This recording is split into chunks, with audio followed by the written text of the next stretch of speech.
Good morning, everybody. This is Melanie MacDonald. I'm your host for the TGIF Business Networking Hangout. We've got a great guest today. June Stoyer from theorganicview.com is joining us. June is an accomplished host of talk show programs. She hosts 4 radio shows, and those are broadcast via podcast. Today we're going to talk about June, talk to June about how she got started, how she ended up making a business out of her passion for the environment, for organics, for sustainable lifestyle, renewable energies, and topics of that nature, and how she used social media, in particular Twitter and podcasting, to become an influencer in those realms, and, in her words, kind of a pain in the ass to some of the industry folks. They love me. Right, they love her. We have also today joining us Jean Shaw. So as per usual, I'm going to start with allowing our guests in Peanut Gallery to give themselves a nice introduction, because TGIF is a networking hangout. So if you'd like to come in, look on the event page listing in the comments. There is a join link there. You can come on in. Give yourself your best 30-second promo, say hello, tell us a little bit about what you do. Jean, please unmute yourself, and we'll start with you. Give yourself a nice introduction. Well, good morning, everybody. And I'm Jean Shaw with Heirloom Productions Video Services in Palm Desert. I offer a full range of video services for businesses and consumers, including video biographies, video memorials, and the very best results-oriented business videos you can get. Awesome. Thank you so much. Next, we're going to go to June Stoyer. However, she is in New York, and Mother Nature has not been cooperating with her, so we are having her share her screen because her video feed is not reliable today. But you can click on her website links that are in the event listing to get a picture of her beautiful smile and learn more about her. And in the meantime, she's going to show us her webpage for theorganicview.com and tell us a little bit about herself. Go ahead, June. Thank you, and thank you for the opportunity to connect with everybody. I don't often have the opportunity to do too many interviews, basically because of the amount of work that I do, especially with so many different campaigns. And this week in particular, there is a tremendous emphasis on honeybees. On Saturday, August 16th, is National Honeybee Day, so we've been scheduling all sorts of different events and activities to engage with the public and bring up the scientific research that has proven the impact of neonicotinoid pesticides on honeybees as well as other pollinators, as well as different things that people can do within their own community to help protect our pollinators. So it's been a very interesting week. Earlier this week, we had a flash flood in the New York area, which dumped a number of inches of rain, and unfortunately the power lines, especially the internet, has not been that reliable, as you mentioned. So perhaps the next Hangout we will have the live video feed. But in any event, in regards to the show, I launched the show about about 7 years ago, and I started doing podcasts basically because I also had a desire to connect with other people outside the area. And even though I'm located in the New York area and I'm very involved with many different horticultural societies, I still wanted to connect with other people outside the area to see what was going on in their neck of the woods, so on and so forth, as far as different issues pertaining to the environment. And June, some friends. Yes. I'm sorry, were you on staff at any kind of organization at that time? What was your career at that time? I was very much involved, as I said, in the horticultural community. I'm a certified Master Composter. I received my certification through the Brooklyn Botanic Garden, where I still continue to volunteer.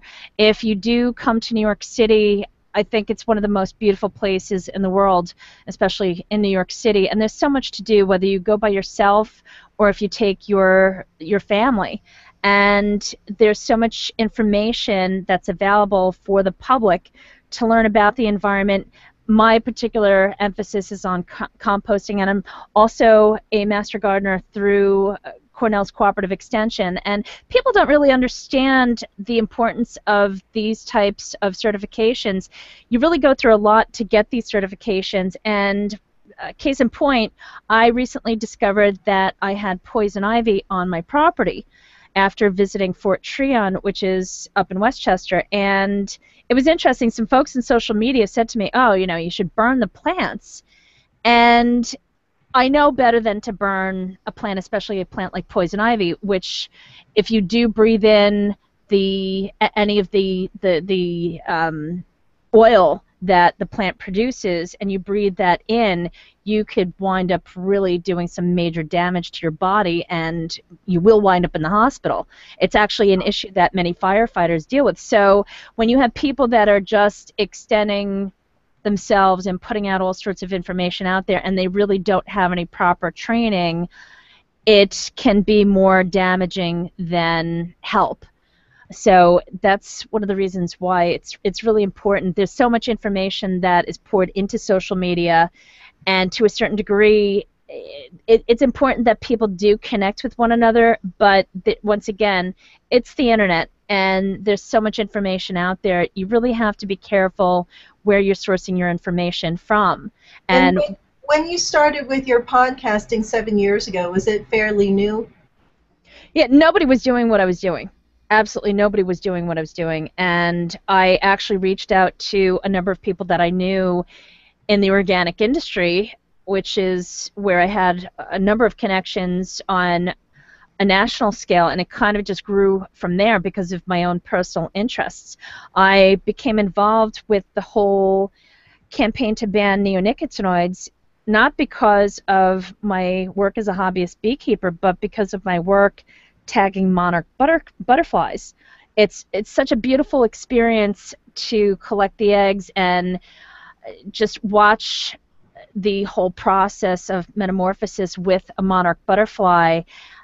I can't stress it enough. Unfortunately, this year, the plants that the monarchs feed off of, which are their milkweed, I haven't seen any monarchs at all this year, and we haven't seen any evidence of them at the county's butterfly garden either. So without a doubt, the monarchs are in a state of they're in a very delicate state. So obviously everything that I've been doing has not only been personal, but it's been important, especially as far as interacting with people. Why is that important? Why is it important that we don't lose things like honeybees and monarch butterflies? Well, basically our pollinators are indicator species of what can impact our species. And when you see tremendous die-offs of certain species, especially something like an insect where their physical body is so small as compared to the human body, it's a very big sign that there is something drastically wrong. And for the listeners that are not familiar with what neonicotinoids are, they're basically systemic pesticides that have been proven by numerous scientists, especially one in particular who was the initial whistleblower. His name is Dr. Henk Tenekes. He's a Dutch toxicologist, and he's been compared to Rachel Carson. He wrote a book called A Disaster in the Making, which really explains what these chemicals do, their impact, and what we can expect to have happen if we don't stop using them.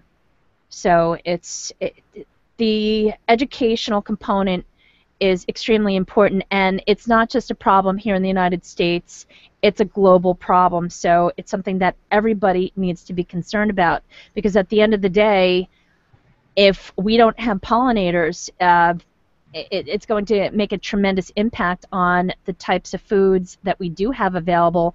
And also, if these chemicals are affecting pollinators, and especially with the research that's out there, especially a particular study that Dr. Tenekes did involving the time-dose ratio, in which he proves that over or rather once a specific amount has been administered or has been consumed by that particular species, the time, it can happen at any given moment. And for those of you that are interested, there are links available to all the interviews that I've done with Dr. Tenekes on the organicview.com and the archive section. So it's not just a personal issue for me. It's really something that is a global concern. And because of people such as myself, all the work that I've done in conjunction with many other advocates, we've really been able to collectively bring awareness to these types of issues. So you know, it's like important.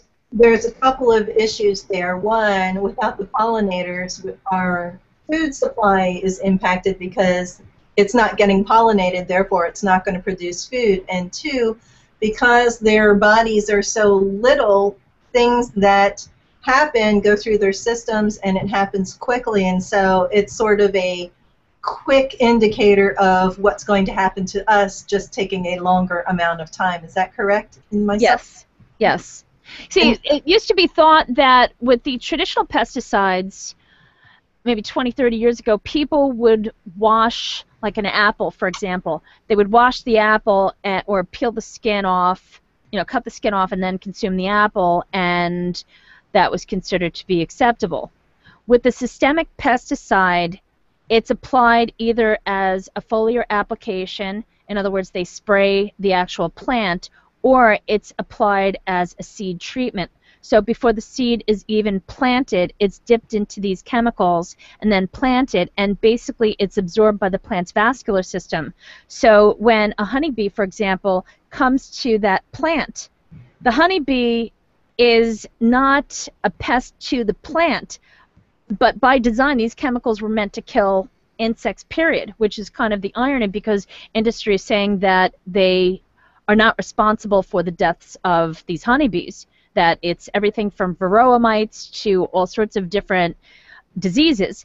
And the bottom line is that the honeybees are coming into contact with the plants. They are absorbing the chemicals through the pollen or the guttation when they're collecting the water molecules, and that's basically what's happening. They're getting a very instant dose of these chemicals, and it's disastrous. And the thing is that Dr. Tenekes proved that the sublethal effects are really what we need to be concerned about as well. These chemicals are mobile in water. So if you think about water, when you spray a chemical or when you plant a seed that's been treated by a chemical, every time it rains, think about the process of how rain works. If rain comes down and is falling on top of a plant, and then the water, the molecules drift along to whatever body of water they're being pulled into, these chemicals are going into that body of water. And it's been proven that it doesn't take a lot to create a disaster with so many species, especially species that are much smaller than we are. But the bottom line is that the fact that it's mobile in water is a very big concern. Also, some of these chemicals have a half-life of, like clothianidin is one of the chemicals, it has a half-life of 19 years. So in other words, it stays in the soil. And it's been proven that if you want to have healthy crops that are abundant, you need to have good soil health. And that's not achievable when you have these chemicals that are lingering in the soil for so many years. 19 years is a very long time. So that's a very big problem. And the third point is that they are cumulative and the damage is irreparable. And it's interesting, I am approached by so many different people that on a weekly basis I receive emails from people that say that they've come up with a cure for what they refer to as colony collapse disorder, which is actually a term that industry created. The proper term is actually colony collapse. The addition of the word disorder is basically something that they created so that they could continue pushing these chemicals, making a multi-billion-dollar profit while they're continuing to do this, but at the same time still confuse the public by saying, well, it's this, this, and this, when it has already been proven by the scientific community through peer-reviewed, independently published research what the problem is. So this is something that really needs as much attention as possible. And what I do is vastly different from what a lot of other journalists do, because number one, mainstream media is not going to give as much information because of the fact that they are trying to keep their own businesses going through the advertisement money that they get. And let's face it, the chemical companies in question are spending a significant amount of money in advertising. So they're not going to lose their sponsors by talking about all the intricate details about excuse me, what the impact of these chemicals are, which that's not a problem for me. My show is supported by my listeners.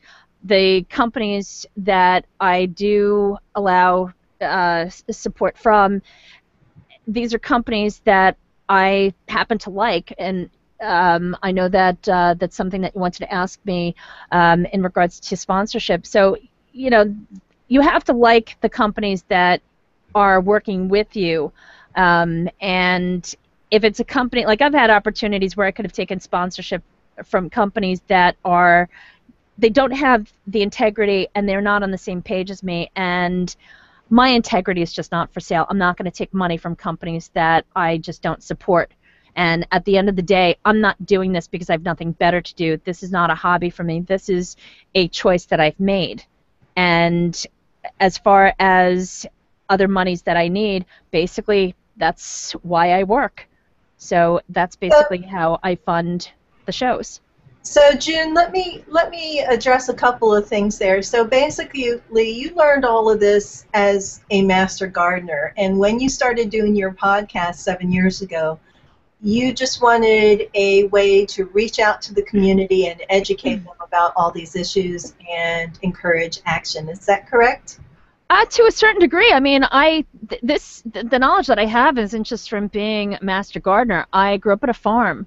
My father was a professor, and I learned botanical nomenclature by the time I was 8 years old. I mean, I knew all sorts of different things that to me just kind of came naturally. It's just that it's not something that everybody wants to talk about. It's not something that's of interest to a lot of people. So throughout the course of my life, it was interesting because I stayed away from journalism basically because I saw that the journalists were just looking to pitch a story and that was it, and it turned me off.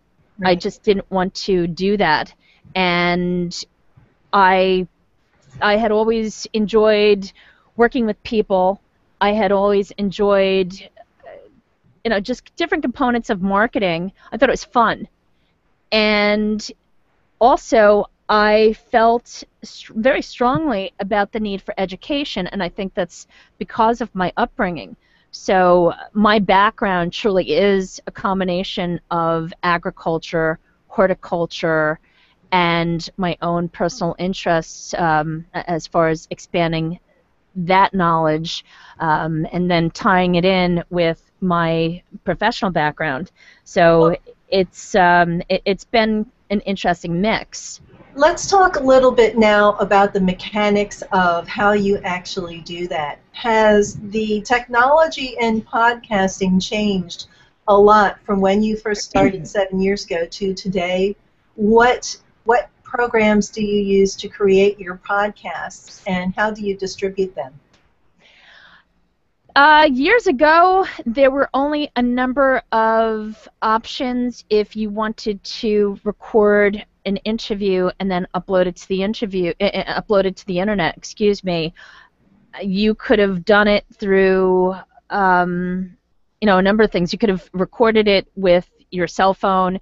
You could have recorded it with any number of the podcasting websites. There's so many out there. I mean, it's expanded tremendously now, but you could have taken pretty much any type of tool that you wanted to that was available. And it's not that it's changed as far as how to do it, it's just the functionality has drastically improved. So instead of, I guess, the limitations with how long you could record and the clarity, now it's much better. But obviously, if Mother Nature decides that something's going to happen like this past week, at the end of the day, technology is technology. I think it's fantastic that I can do an interview with somebody through Skype with, you know, more than one person, but it's not quite 100%. It's not the same thing as being face-to-face with somebody and recording an interview with a video camera. It's just not the same. But what I recommend to people is that they take a look at what's out there, and they also have to consider what their budget is. You shouldn't go out and spend tens of thousands of dollars on fancy equipment and cameras and this and that if it's not something that you're going to commit to. If it's something that you're going to do where it's going to be on a trial basis, that's fine, but test it out. Don't spend too much money. Try to use whatever free services are out there, such as even with this Google Hangout. It doesn't cost anything to use it, so it's a great tool to experiment with. And a lot of people actually are taking their cell phones, creating videos with the cell phone and uploading them to YouTube, which is also a great idea because it's not costing you anything. It's something that's built into your camera. And you know, from there on, how advanced you want to go is really up to you and how much money you want to spend. There are tools that will cost you thousands of dollars, but is it necessary? No, but it depends upon what you're looking to do. When you look at some of these media outlets, they have very expensive equipment, but they also have millions of dollars in their budget, and they also have a very large team. So when they produce a segment, they're able to do all sorts of editing with that segment, add all sorts of special effects and so on and so forth, and the average person is not able to do that. I think what matters is really who you're connecting with, what information you're delivering to your audience, and how they perceive the information to be, whether it's valuable or not. And when you begin doing any type of a podcast, try to encourage your friends to listen and get as much feedback as possible. They will tell you, yes, we liked this, no, we didn't. And also, don't be too hard on yourself if the technology just doesn't work. I can't tell you how many people have written me to tell me that they've tried to do either an interview with somebody or a podcast, what have you, and in the middle of the interview, the lines dropped, or when they went back to take a look at the video, it was garbled, or just all sorts of problems. It happens. So people are understanding about that. They are not expecting perfection, and if they are, you know what, you're going to always get a negative Nelly, so just ignore them. But the people that know that you're trying your best, they'll be supportive, and they'll just send you words of encouragement and, you know, try to uplift you instead of knock you down. But that's just something that's par for the course. So you use a combination of video and also just audio recordings, and then you edit them yourself with the audio recordings. You might add images to them. And I was showing your website just a minute ago on the screen where your finished podcasts were posted. So you distribute your podcasts via your website, theorganicview.com. Do you also have them available anywhere else, for example, on iTunes, that people can subscribe to it? The videos are not on iTunes. The audio is on iTunes. The videos are, I do have a YouTube channel. I have quite a number of videos posted.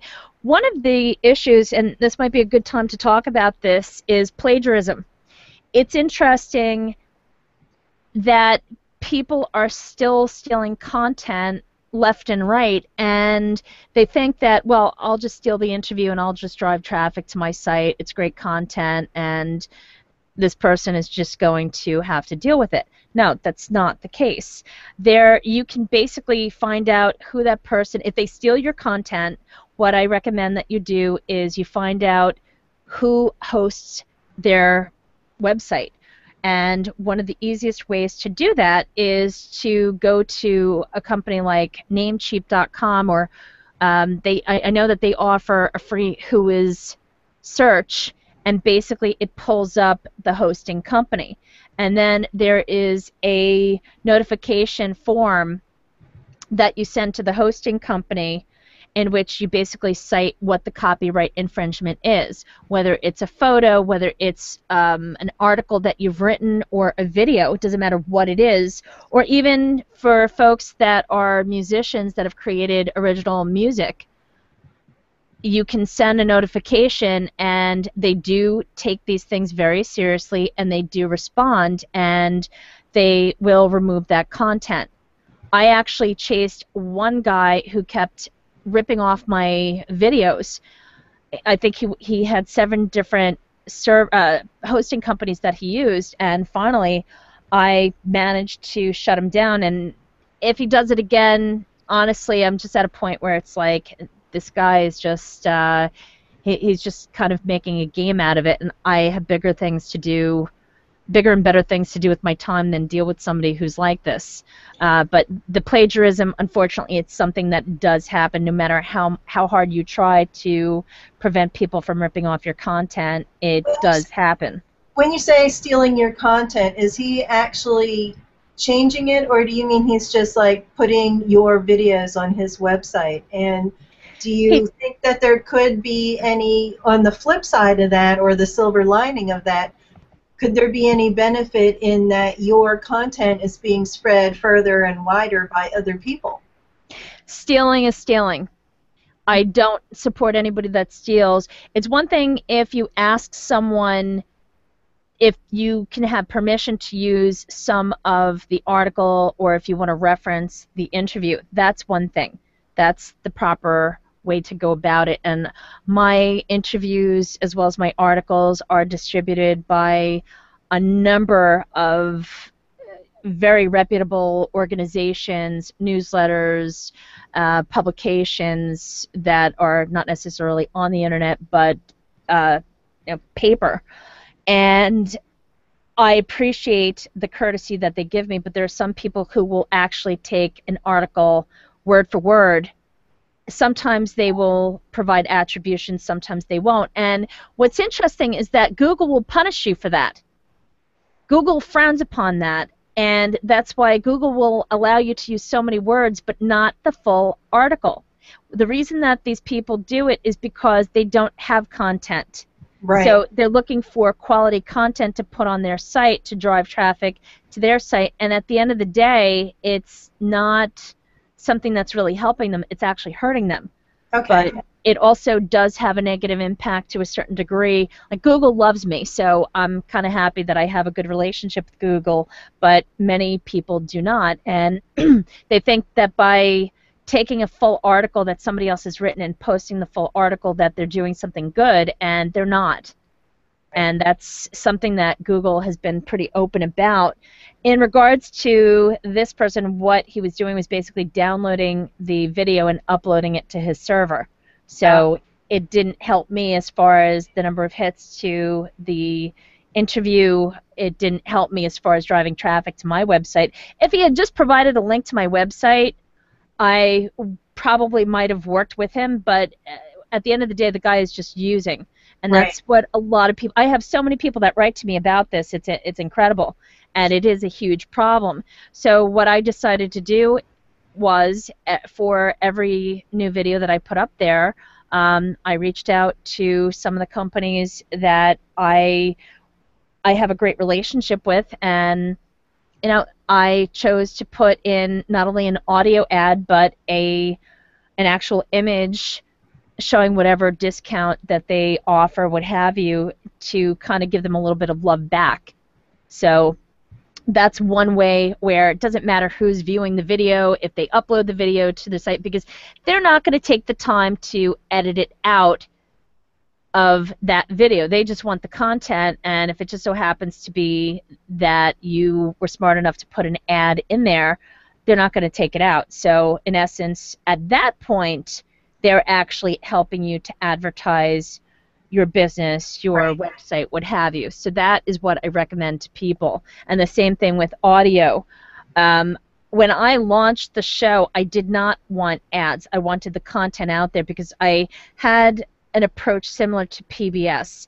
I felt that it was okay to have some sort of advertising either in the beginning or someplace on the website, but I didn't want people to be bombarded because I felt that the information was so incredibly important that the person receiving that information was paramount, not bombarding them with the ads. Unfortunately, it took me a couple of years where I had to change my tune and start putting ads out there because of the amount of plagiarism. And that's basically why I started putting some ads. But they're still not invasive. You don't see ads all over the place on the website. I don't like to look at it myself. I would rather just hear the content, and it kind of turns me off when I'm forced to watch a video and I have to listen to either 30 seconds, sometimes even a minute worth of a pitch for a product that I'm not going to buy, I have no interest in whatsoever. It's basically a minute of time that I'm never going to get back. So what I do is when I'm stuck in that situation, I just toggle over to another screen and I do something else until that time frame is up. So the advertisers are thinking that they're getting my attention, and they're not. I just multitask. So Jen, I'm going to take a couple of questions from Jean here for you. Jean, please unmute yourself. Go ahead and ask your questions, and then after that, we're going to go to the Q&A app. So if there's anybody out there watching and you have questions, please put it into the Q&A app or into the event listing comments, and we'll get to those next. Absolutely fascinating discussion on so many levels here. I wound up sitting here just writing questions down about things I wanted to ask you about, and let me ask you one in particular, though, which has to do with specifically what we're talking about now in terms of your work and specifically in social media. You've obviously been doing it long enough now. When you first got started, how did you find followers? I mean, how did you build your audience? I think you have a really large audience. I do. I'm in the top 1% of influencers on social media, and my audience itself at the radio show, I have a global audience of over 3 million listeners. And I can't imagine that they're all coming from the chemical industry, even though they do listen to my shows, and I'm very grateful that they do. My listeners basically engage with me on social media because they know that I don't put out garbage. I'm very particular about the content that I disseminate, and I'm also very quick to let people know, don't exploit me for your own self-interest, what have you. I hate that. If somebody asks me, hey, June, can you retweet this? You know, I have this cause, this and that. It's one thing when somebody asks you. It's another thing when they exploit you. That's the biggest source of irritation, and I let people know, if you do it again, I'll block you. And what happens is you get these novices that barely have 200 followers that call themselves experts that are doing that, and it behooves me as far as how they can even think that they're an expert, much less have any type of impact whatsoever. It's interesting how social media works. In the beginning, I actually was putting out a lot of factual information, and I kept getting thrown into Twitter jail.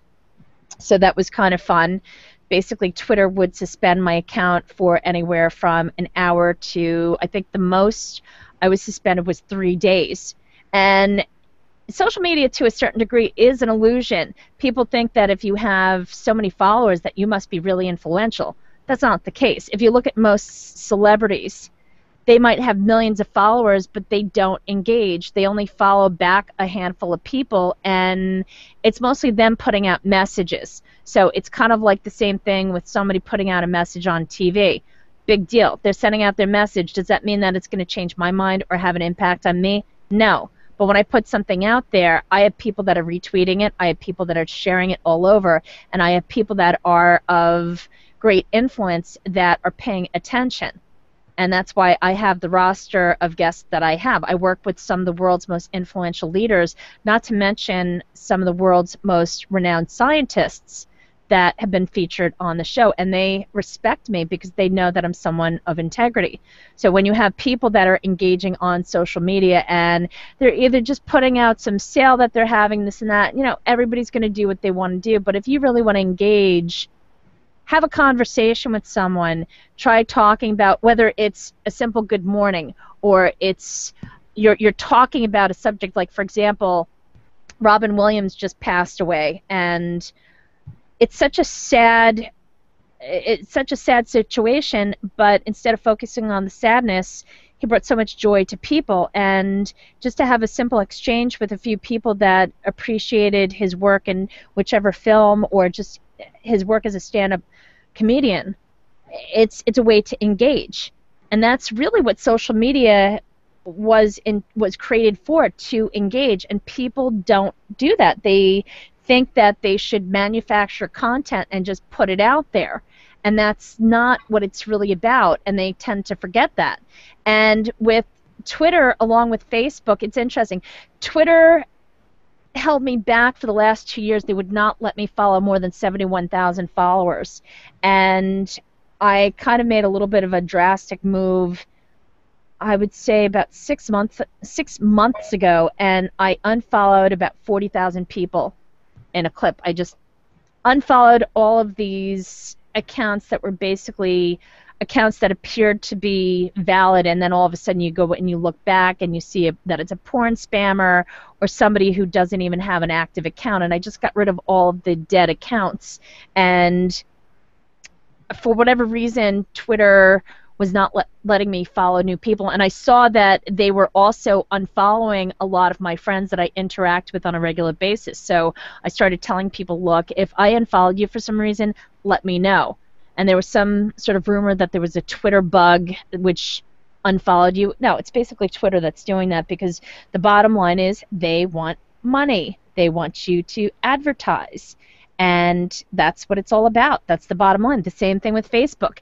Facebook, people are finding that their Facebook pages that have thousands of followers are either losing followers, or when they send out invitations for people to connect with them on Facebook, that a close friend of theirs is not even following them. And it creates problems. It creates fights. And I've had a number of people that have said, hey, how come you're not following, how come you didn't like my page? And what I'll do is I'll send them a screenshot which shows that I did like their page, and they're just baffled. And I tell them this is how Facebook is trying to get you to pay money for having a presence on their website. And people get bent out of shape about it, but at the end of the day, Facebook can do whatever Facebook wants to do. And that's the bottom line. The same thing with Twitter. If Twitter doesn't want you doing something, they will let you know. They will suspend your account. They'll play their little games where you can't post this, or all of a sudden you used to get a big picture of this whale, and it would say Twitter's down. And then basically, if you go to, there's a couple of different websites that do this, but it's is it me or is it down? I think that's one of them. And you can plug in the website, and it'll show you whether or not the website is actually down, and most likely it's just you. So that's one of the things that people don't really like to talk about, and it's something that people really should be more aware of. But the bottom line is, if you're engaging with people and you know who the people that you work with are, or at least the people that you're involved with. I mean, it's interesting. Even though I have so many followers on Twitter, I know so many different people just by their engagement, their support of the different issues that I advocate, as well as the issues that they advocate. And you may not be in touch all the time, but that's one of the beautiful things about social media. You can engage at any particular point in time, and you never know who's watching. June, I'm going to stop you here for a minute because we are getting short on time, and there's a few things I still want to cover. Sure. So tell us briefly a little bit about the Save Our Bees tweet chat you had last night. First, what is a tweet chat? Second, how do you organize it or promote it? And then third, how did you sort of measure how many people heard about it? You see up on screen here, I'm sharing the tweet that you had last night after it was over, where tweet reach showed that it reached 191,000 and something accounts. So tell us a little bit about what is a tweet chat, how effective is that at getting your message out, how do you promote it? The event last night was a collective effort with a number of different activist groups. The first, I'll just name them, not in any particular order, but the Friends of the Earth, the Center for Food Safety, Take Part, Beyond Pesticides, and Pesticide Action Network.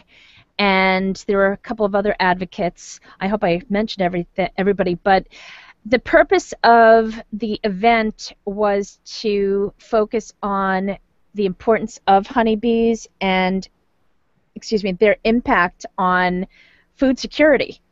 So these are some of the most powerful groups in America that are trying to change the way that honeybees are currently protected, which basically there isn't much protecting them at this point, but they're trying to change that, and they're also trying to appeal to the White House to take action and really make things happen much faster than the rate that they're moving at.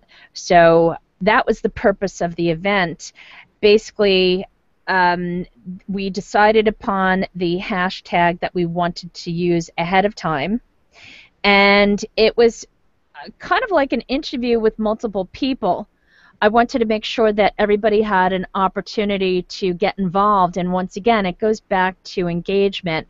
It's really important when you're having a discussion to ask people. It's kind of like with this group that you have here, you have a group, but mostly the interaction is between you and me with the handfuls of questions that you're taking from your audience. But with this particular event, it's important, especially since each organization has so much value to bring to the table, that I allowed them to contribute, and so that people could become aware of the different things that they not only have achieved, but different initiatives that are continuing, as well as new initiatives. So it was a great way to get the word out there on social media as far as different things that have been happening in order to protect the honeybees.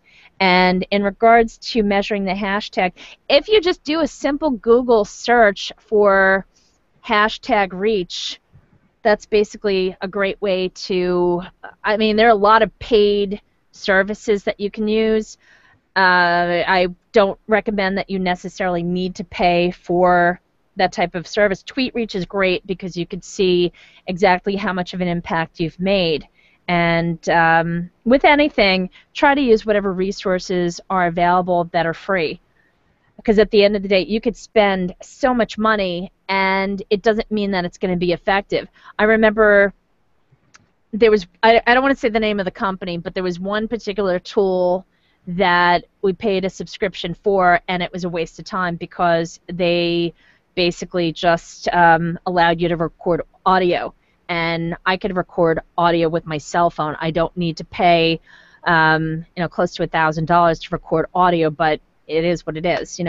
It's kind of like when you don't fully understand the functionality, some of the FAQs that are written give the illusion that they can do this, this, and this, but unless you have a trial period where you can actually try the technology out and just see if it will work for you, oftentimes you'll waste your money. So I just try to tell people, check it out, just spend some time. It's like with anything else. If you're buying a car, if you're making any major decision, try to test it out. So I hope that answered your question. Okay, I'm going to click on the Q&A app, see if there's any questions out there. There may or may not be. Let's see. We do have one. And we've got John. Hi, John. John Jerkowitz, another great host. He's asking, on a grassroots level, what can we do about this travesty? So what can we all do ourselves on a grassroots level to address the issues of the pollinators? With the pollinators, there are a lot of things that you could do. Number one, support your local beekeepers.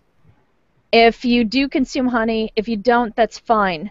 But if you do consume honey, purchase your honey from a local beekeeper. That will help tremendously. Number two, be aware of the plants that you're buying. Unfortunately, there was a victory that was achieved in which two major retailers, I think it's Lowe's and Home Depot, I don't know if it's, I know Home Depot is one of them. I don't know about Lowe's, but I know BJ's, which is a big wholesale retailer on the East Coast. They're similar to Costco's. Do you have Costco's on the West Coast, Melanie? Yes. BJ's is kind of like a Costco's, and I do believe at the end of the fourth quarter, they will make it mandatory that any plants or any products that are treated with neonicotinoids are labeled as such. So whether it's a bulb that you're planting for the spring, a tree, a bush, a shrub, doesn't matter what it is, it will be labeled. And that is very, very big. I was horrified to find out that many of the plants, trees, shrubs, bulbs, what have you, were treated that I had planted, and especially since I work with kids, I was really mortified because I didn't wear gloves. You know, the stuff is it's being absorbed right into my skin, and it was just horrific. So the choice of plants or any type of gardening product that you purchase really does make a difference. Always buy organic. Also, if you do have a situation where you need to apply some sort of application, see if you can go about doing it without the harsh chemicals. We don't recommend that you apply any chemicals that contain neonicotinoids because of the comments that I made before with the half-life of being 19 years, but in some cases, and the other sublethal effects. So try to practice what they call integrated pest management. Another thing that you can do is they have these bee-friendly neighborhoods in which people are educating their neighbors. Where I live in New York, people spend an amazing amount of money on their lawns, and they dump all sorts of chemical applications onto their grass, and it's basically the landscapers that are doing it. So if you do have a landscaper, or if you do it yourself, just pay attention to what you're putting in the soil. That's something also that you can do.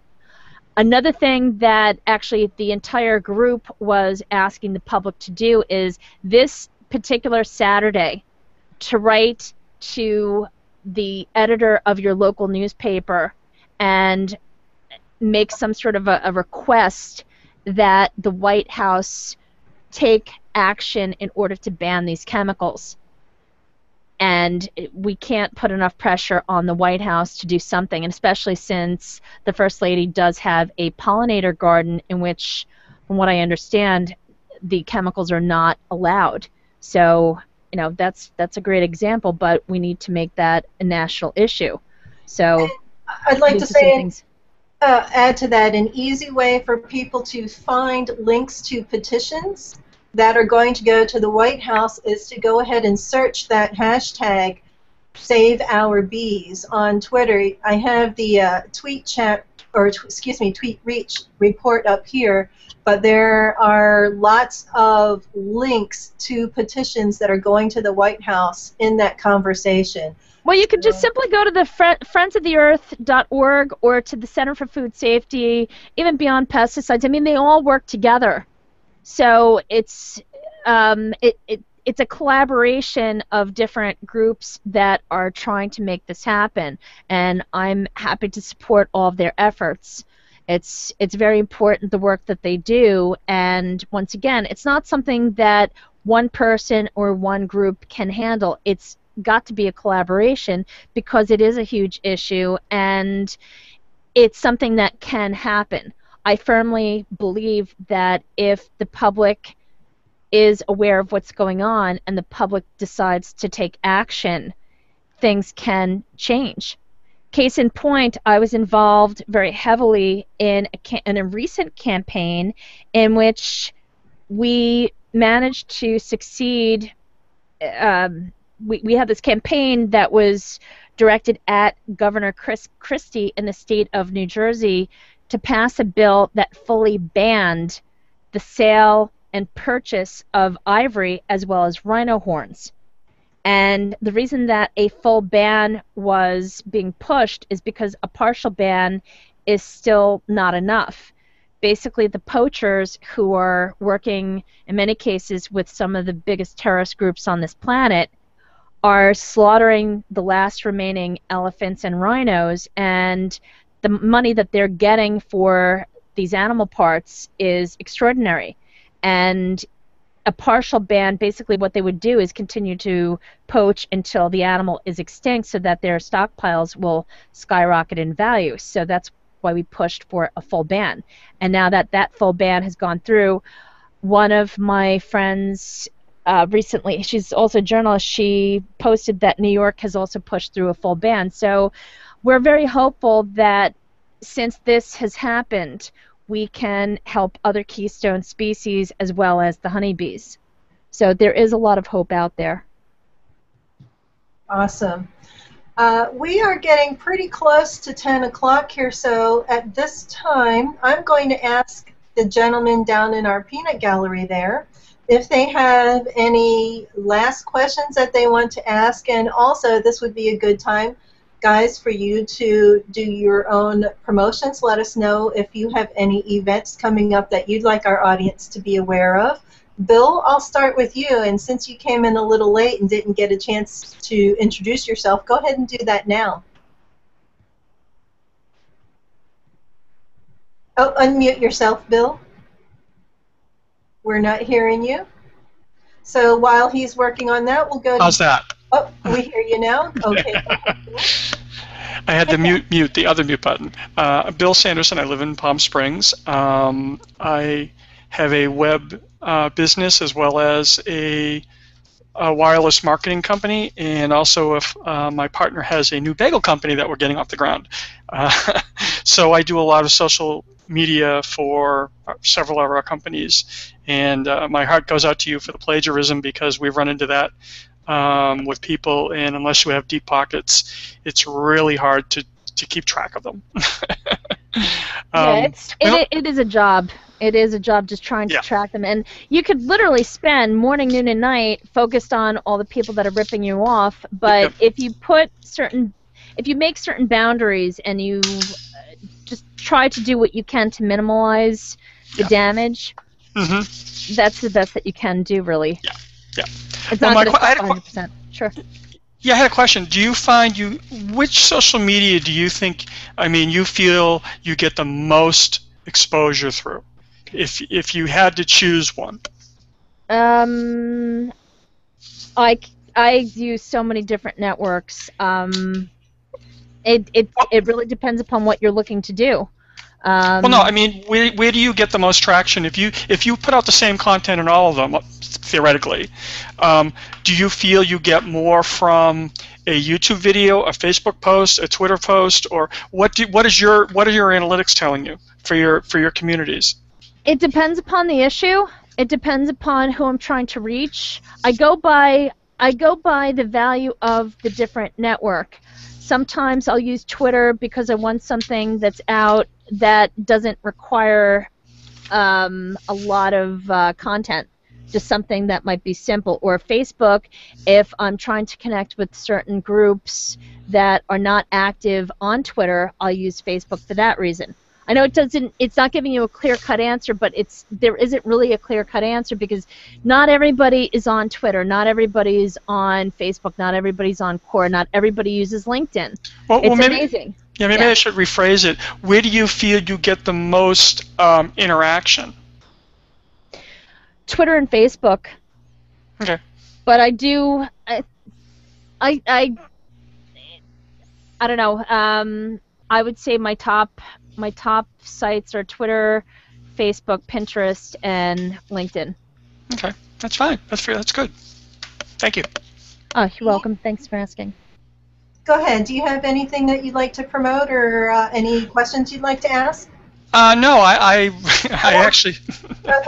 We're on Gene now, Bill. Okay, sorry. I'll mute. No worries. Oh, hi. Hi, Gene. Actually, one of the questions I want to ask, unfortunately, is one that there is not nearly any time for, and that is, given the fact that you are doing all of this activity, handling all of these various social medias on a daily basis, and we're actually working a job to help support all that. You know, I'd love to have an entire session on just how you manage all of this, because it sounds totally. I don't recommend anybody do this. I'll be honest with you. It's 24/7. Sometimes it's insanity that drives me, but I do have a number of people that have been tremendously supportive. So because I have such a large following, I have people that are posting and sharing and doing all sorts of stuff. So it's, I mean, the content is coming from me, but it's a global collaboration of different activists that support what I do. So when you have really good people that are working with you that believe in what you do and they have the same vision, that's when you can really help get these issues out there very, very quickly. So you could use the different networks to achieve that. See, with what I do, a lot of people are very interested, but there are also some people that really don't care. They might just be interested in whatever it is that they're interested in, and that's it. And that's kind of a sad reality. You can't always get everybody to become interested in what you're advocating. And what I found is that when it becomes personal, in other words, when someone has something that happens in their life, whether it's a friend, family member, what have you, that's when they start to really take it seriously. So that's been kind of the norm. Gene, do you have anything you'd like to promote before you say goodbye? No, I will say that we're working on our new series of videos for the webpage on for small business owners on how to plan your business videos properly. So keep an eye out for that. It'll be popping up sometime soon. Really looking forward to those. When you were on TGIF, the last episode, you had some great tips, so I know it's going to be a great series. June, we are about to sign out. Do you have any last wishes you'd like to express or messages to give or anything upcoming that you'd like to promote? Basically, all I'd like to just share with the listeners is this message. The world that we have today is what we're going to be leaving behind to future generations, and right now we're at a critical point, but we are hopeful and we can still bring about the necessary changes that we need to, but it has got to be a collective effort. It's not just a problem here in America, it's all over the world, so we really do need to do everything that we can to change things, because it's our own species that's going to wind up extinct. So, great message. Thank you so much for joining us today. What a great discussion. You gave us so much information, not only on the issue of pesticides and our pollinators, but also on your social outreach efforts and how you are going about spreading the message. So thank you so much for coming in and joining us today. Well, Milani, thank you. And gentlemen, thank you for your questions, and thank you for your support of my work. It's something that, as I said, I would recommend anybody do this. I used to actually make fun of people that were activists, and I can't believe that I'm doing this, but when you see things and you have knowledge, I think it would be something that I couldn't live with if I remained silent. So that's basically what drives me, and it's a pretty strong force. And I'm just happy to be the messenger. Isn't there an old adage, something about you become that which you mock, or something like that? Right. Yeah. I don't remember it, but there is. Be the change you wish to be. That's Gandhi. That's my favorite quote, actually. Yeah. reported by Gandhi. Well, thank you everybody out there who may be watching. Thank you, John Jerkowitz, for joining us in the green room this morning for a little bit to say hi and for asking your question in the Q&A app. Look forward to seeing you all again. The next episode of the TGIF Business Networking Hangout is going to be on Friday, September 5th at 9 o'clock in the morning, PST, that's Pacific time. My guest will be Stephanie Sims, and we'll be talking about financing your small business, and that is her area of expertise. She has a lot of great advice for those who are thinking about starting their own business, about what they need to be prepared for financially and how they're going to finance that business. So again, that's on Friday, September 5th, 9 a.m. PST. I will also be a guest tomorrow on Christine L. Bowen's Hangout. I'm going to be in the Peanut Gallery. She's got two featured guests, Nora Whalen and Jess Dewell. They're both shining gems and stars. So catch us tomorrow early morning, Saturday, 7 o'clock a.m. PST. Just click on Christine L. Bowen's profile or do a search for CLB Live, and you'll find information on that Hangout tomorrow. Have a great day, everybody. Bye.